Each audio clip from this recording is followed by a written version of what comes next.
picnicking, you see. It's not boring. But it is said that when they are about to die, they have some kind of precognition, clairvoyance, through which they also get some signs. And normally it is said that these divine beings, they never get that sweat, body odor or sweat, those things are never there. And everybody has a flower garland or things like that, full of fragrance, things like that. But when they are about to die, then 5 or 10 different omens come to them. Like the flower garlands start fading. Body also starts producing odor or sweating, things like that. They get these 10 signs. And then when they use their precognition, clairvoyance, they are able to see where they are going to born after their death. So now if they see they are going to born in a hell or somewhere, it is said that the other celestial beings, they immediately neglect them. They don't pay attention. So then they suffer so much, it is said, terribly. So therefore it is said that even in the divine realm, that celestial realm, they sometimes pray, may we be born as a human being. Because in the life of human being, we have this sensitivity to experience and see all these sufferings. And as I said earlier, suffering is introduction to happiness, you see. It is because of suffering you are able to cultivate renunciation, bodhicitta, feeling for others. So that's actually a great experience, you see. So that opportunity is said to be found only in the human life, nowhere else. So I made you happy 2 times now. Yeah. Not quite. About the first question, I'm still thinking about it. Yeah. Because the 4 seals, they say that all phenomena are contaminated or something. Yeah. So how come there's the moment that it's not contaminated, like they're pure? No, all phenomena are contaminated. It said all phenomena are contaminated. It did not say all phenomena are contaminated all the time. Can you describe a moment like that? All phenomena are contaminated. For example, if you are in deep meditation on compassion,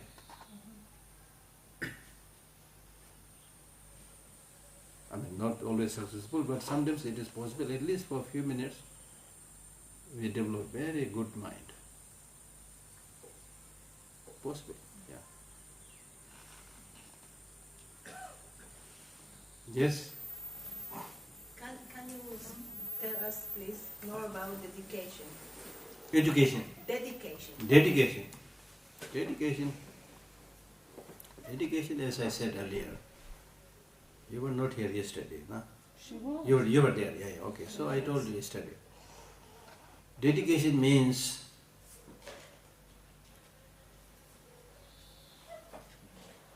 to offer all the good things that you have done, to benefit others.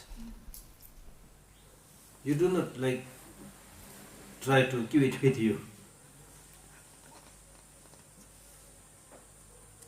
You offer. As I said, I give you the example, like depositing money in the bank. If you deposit money in the bank, of course it is yours. It is yours, but you are going to get some interest or some security, if not much interest, in Israel. In India we get very good interest. You can't believe. Few months back it was 10%. And even today, I think it's 8%, 8.5%. So come and deposit in India. Only in rupees or also in dollars? Rupees. Only rupees, okay. Rupees. Dollars? I don't know. That's a good question. Because I never deposited dollars, I don't know. Yeah. So, that's the thing. So, that's dedication means whatever good things you've done, may this become a cause to achieve enlightenment for the sake of all sentient beings. You give it for the benefit of others. Yeah. Doing this.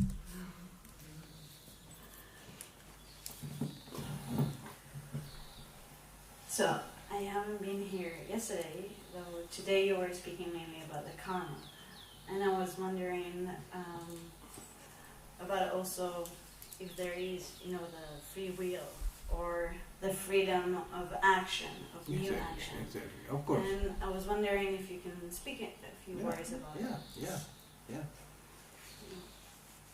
You came to this workshop through your free will.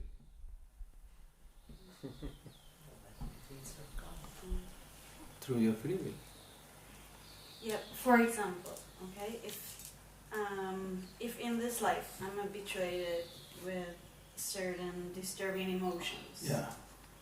okay, how can I step out of it or grow out of it?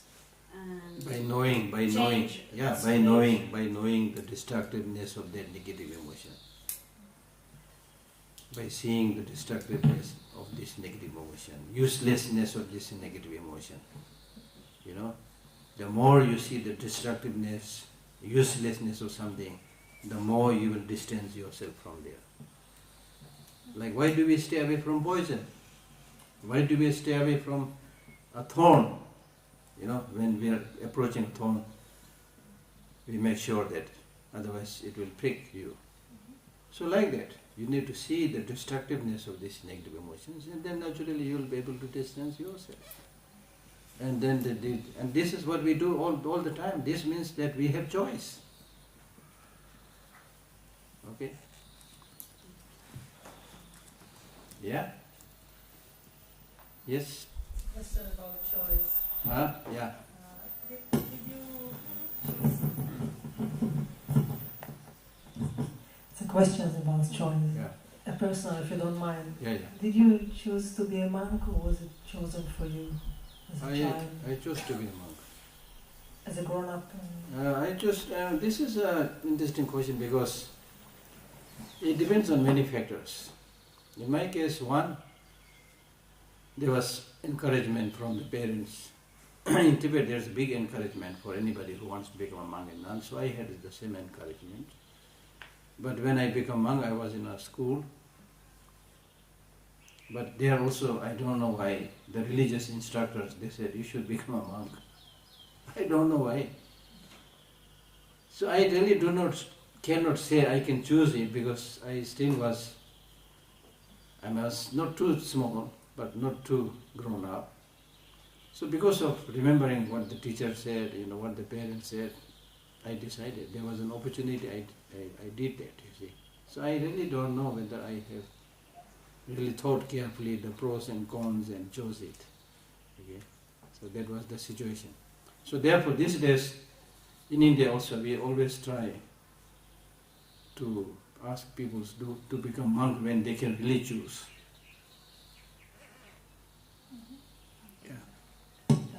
Did you ever regret becoming a monk? No, I don't regret. No, I definitely don't regret. And I rejoice all the more. Really, honestly speaking. I'm not saying I'm a perfect monk or good monk. I'm not saying anything like that. Sometimes I jokingly tell people, not only I rejoice as a monk, but also I rejoice the life that I went through. Why? Because I was a little bit stupid. So when people hear this, they laugh. What do you mean? What I mean is, when I'm a little bit stupid, then I choose one line and just do it properly. Don't think about so many things. When you're too clever, so many are doing, they're all going to America, Europe, so many things, of course you get more money and there are more opportunities, so many things there. But I'm a little bit stupid.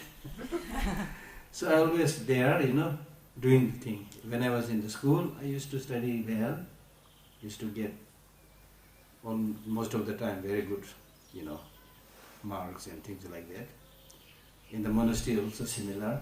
So because of sticking to their line, doing it properly, I did well in the monastery, in the school, in my job until now I did quite well. I mean, I'm not saying I'm superhuman or anything like that, but did quite well. So that made me happy, you see.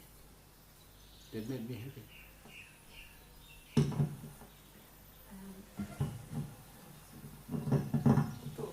Okay.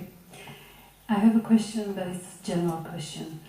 I'm not sure that there is an answer for that. My question is about Dharma in the business world. Yeah. I find it not easy, but easier for me to practice Dharma with my family, with my friends, but it's very difficult in the business world. People are lying all the time, manipulating, and it's difficult for me as I'm working there for many years. So I wanted to hear your opinion about that. Yeah. If other people are drinking poison, we should join them. Is it a good idea that we should also join and drink poison? Of course. If other people are drinking poison. Of course not. Yeah. Okay. Of course not. I mean, I understand your position. It's easier said than done. When you really practice, I know life is not that easy.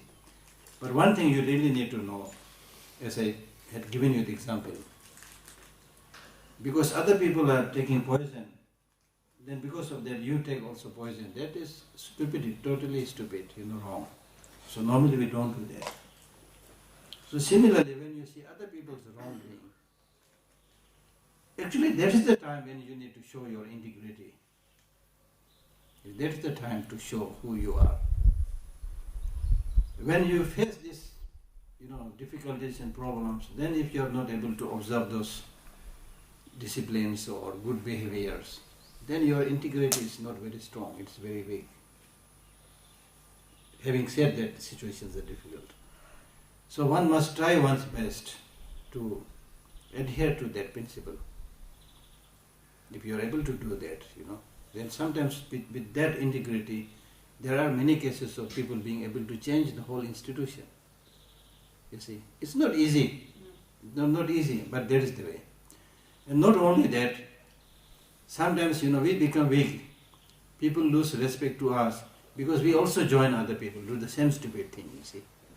But if you be honest, stand firm, gradually people will start respecting you and following you. The problem in the society is because everybody thinks, they do like this, so I should also do, you see. So we don't find any people to whom we use as role models, you see. So it is really important to stick to the good principle, because if you go in the wrong line, very soon you are going to suffer. So that I think is my feeling.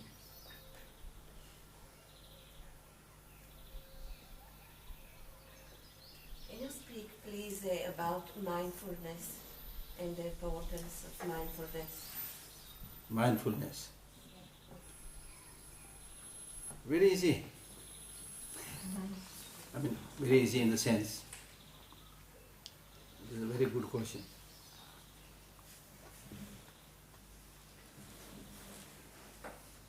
It basically means you should always be alert and fully conscious and aware of what you are doing right now.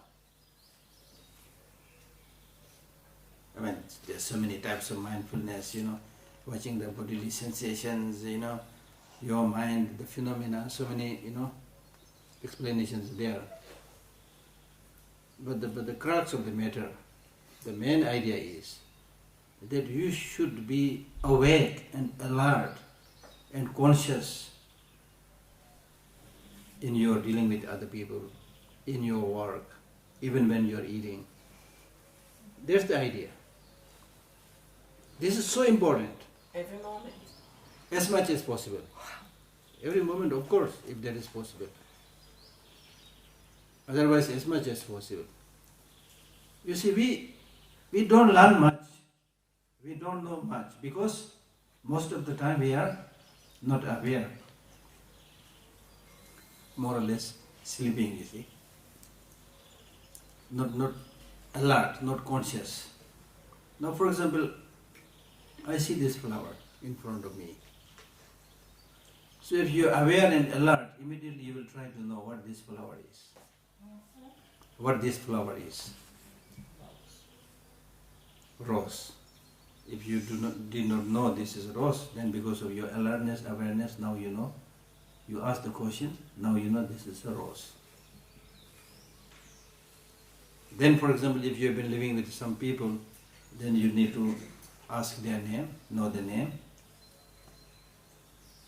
So in this way, you know everything very easily, because you are alert, questioning and aware. If you don't have that awareness, that questioning mind, then you may go through something all the time, but still you are not sure who is that person, what is that flower, you know. So therefore alertness, and to be aware, just like small kids. Small kids, you just throw some small toys in front of them. That is their world. They'll be so happy, you know, they'll just look at it, open it. They enjoy it, you see. They enjoy it, they live it. They live in the moment, in the present. So they feel happy, you know. Always they are happy, you know, jumping, you know, looking at things, even small things. You can play with them, they will immediately play, you see. But in our case, the grown-up people, very calculating. Whatever is there, not so happy, you know. Lot of money, still not so happy. Big house, still not so happy. You see, that's the problem. We are not able to enjoy. We want, but when you get those things, you are not able to enjoy. Because there is no real person living inside. As I said this morning, that we use all the senses, sense consciousnesses. The real person, the house, the owner of the house is the mind inside. The mind is more or less not there. So it's homeless. Most of the time, no owner. You see? So if you don't involve the owner, how can you enjoy? Even when the food is there, maybe very delicious food, but when the food is there, you will be thinking about something else. So how can you enjoy the taste? When the food is there, you should concentrate on the food, enjoy it, appreciate those people who made the food. You see, you try this, because the food is not enjoyed by the tongue. In order to enjoy the food, the mind has to be there, the eye has to see it. That's why we try to make beautiful looking food, you know. The eye has to be there, tongue has to be there. More important, the mind has to be there. Then you enjoy. Otherwise you can never enjoy. So the owner must be present in all your activities. Awareness, not only looking, but awareness of the mind. Okay? Yes?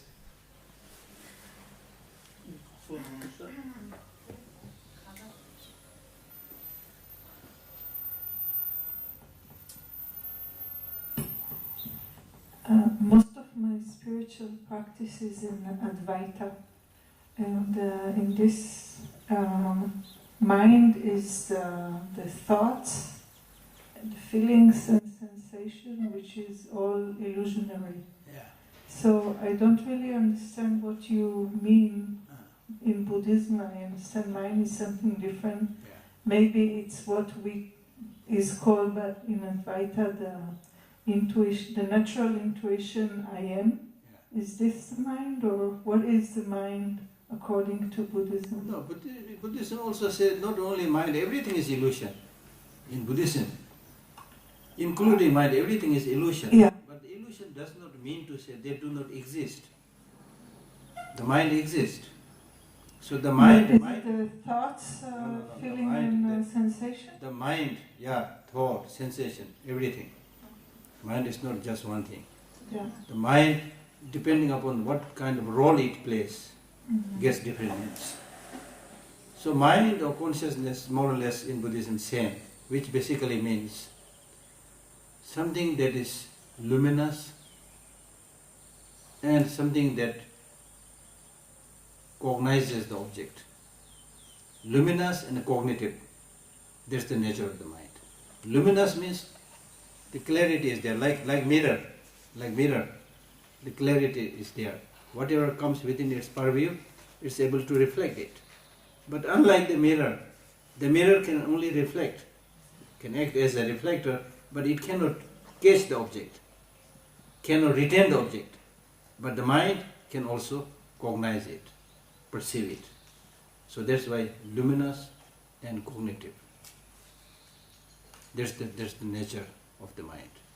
Mind is something that is luminous and cognitive.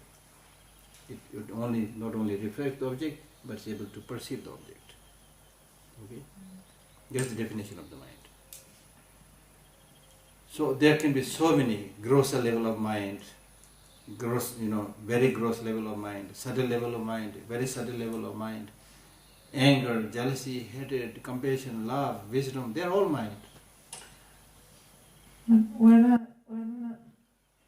I meditate, I'm trained to meditate on awareness, awareness of the mind. Yeah.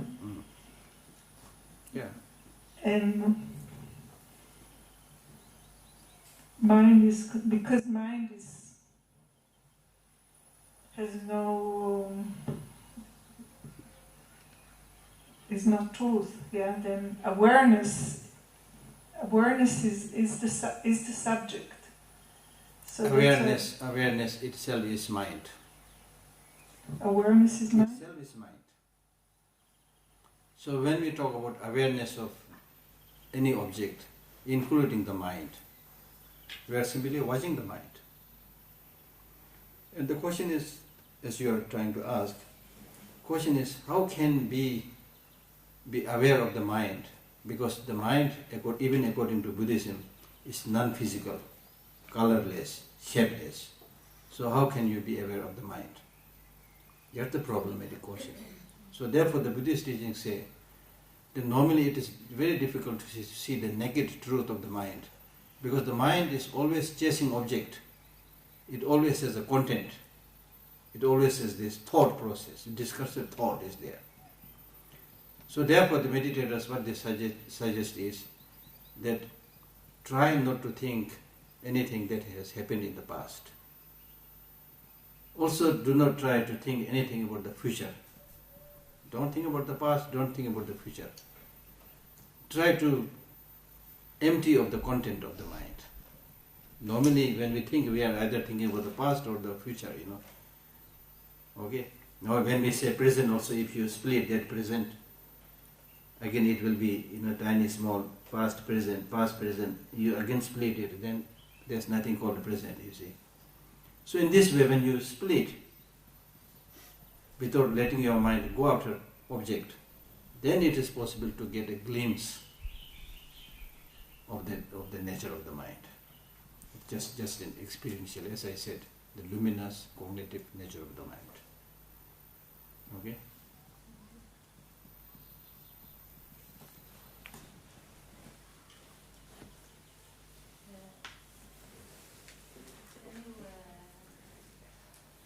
Can you tell some words about karma of nation or group, or like collective karma? Yeah, collective karma, individual karma. Individual karma means if I go alone and kill somebody, it's individual karma. If you join with me and bring some more friends and together we kill a person, then that's collective karma. Okay? So collective karma means many people doing certain things together. Okay? So, for example, like earthquake or something, disaster for a nation, is collective karma? It is possible. Collective karma do not mean to say collective karma of people of this same time, but they must have done something together in the past life, and because of that, today they are born in the same place, experiencing the same fruit. Okay? So that is possible. Yeah. But on an easier to understand level, we can say that even in today's life, if we do, for example, collectively construct this house, then it's because of this collective karma. It may be neutral, it may be not positive, not negative, but because of this karma, we are able to construct this house. So something like that. Yeah? Continue.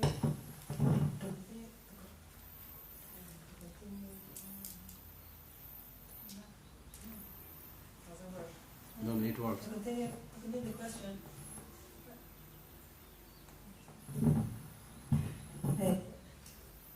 Like what happened in Nepal now, the earthquake, and so many people got killed, and Yeah. it's hard to say that all of them did something, bad. No, we are not saying you are bad, you deserve it. We are not saying that. Many people misunderstand this. So you need to understand this on many levels. You can say this is due to karma, which means one, maybe some of the karmas that people have done in past lives. Okay? Another, karma of this very life. That means the way you constructed your house. Many people die because the way they constructed the house is not good quality, you see. Especially in many corrupt countries, or poor countries. People don't have enough money to build a very strong house. Or the government, they are corrupt, so if you just give them money, then they don't care whether the house is done properly or not. They let people do whatever they like. And then when a disaster like earthquake comes, the house collapses. So it's the karma you have done, the way you constructed house. So many things, when we talk about karma, it doesn't have to be just past life. Just past life. In this life also, we cannot pinpoint which karma, but it could be a wrong way of practice,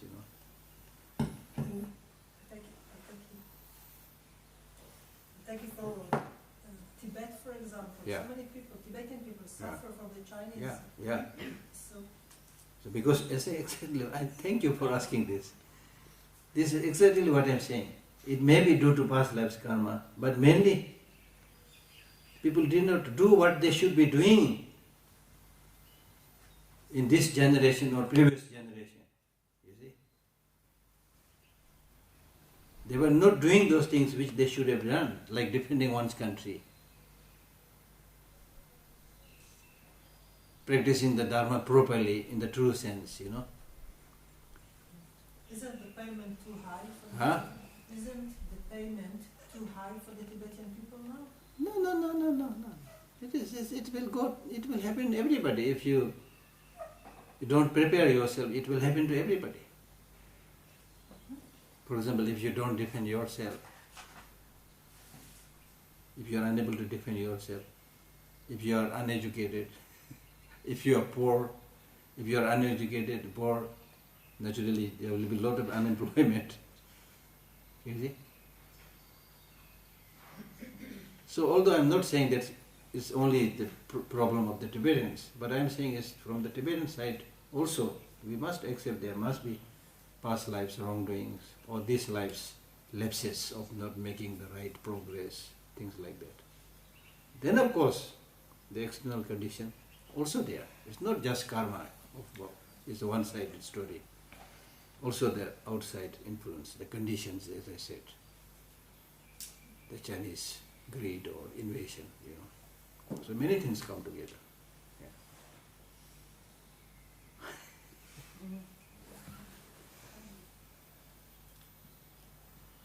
But then the Buddha says, the very subtle function of the karma, only the Buddhas can tell.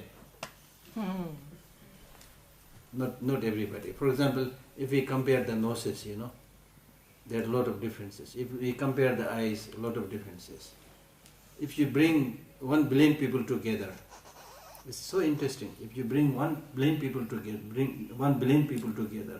and compare their faces, I don't think you will find 2 people exactly same in every sense. Very difficult. Although we have the same nose, same mouth, same small face, but if you compare, you see, there will be differences. So how did this come about? I'm just giving an example here. So there are so many